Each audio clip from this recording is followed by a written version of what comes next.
பெருங்காயம், கடலைப்பருப்பு, உளுத்தம்பருப்பு, மிளகா வத்தல், கொஞ்சம் புளி, கொஞ்சம் தேங்காய் நிறைய, ஒரு அரை மூடி தேங்காய், இன்னொரு பெரிய ஒரு கட்டு புதினாவும் வச்சுட்டுருக்கேன். ஆദ്യം ചീഞ്ചട്ടിയിൽ എണ്ണ വിടണം. എണ്ണ വിട്ട് അത് കാഞ്ഞതും അതിൽ കായം പോടണം. കായം ഒന്ന് പൊരിയെ കണ്ട് ഉളുത്തമ്പരുപ്പ്, അരക്കപ്പ് ഉളുത്തമ്പരുപ്പ് വെച്ചിട്ടുണ്ട്. കടലപ്പരുപ്പും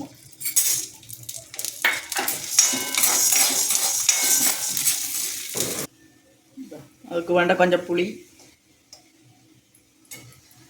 மிளகா வத்தல் எல்லாம் வந்தோம்னா சோப்பாக வறுக்கணும். அதுக்கு வேண்ட உப்பு போடுறேன்.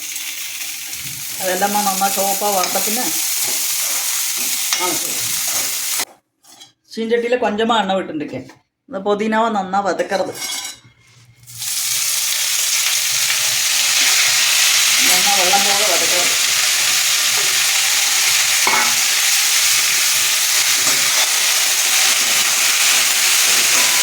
அது நல்லா வதங்கிட்டு பச்சையாக தேங்காய் பச்சையாக போட்டு நல்லா ചുവപ്പാக வறந்துருக்கு.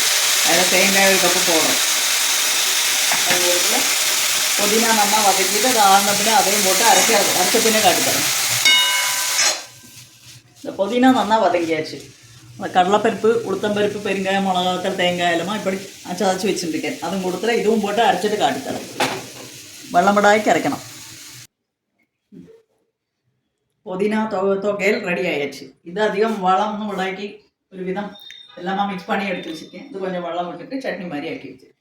இந்த புதினா தொகையில் இந்த தோசைக்கு, ரைஸுக்கு, சாதம் வச்சுட்டு சாப்பிட்றதுக்கு எல்லாமே நல்லா இருக்கும். மிளகு கூட்டலுக்கு ரொம்ப நல்லா இருக்கும்.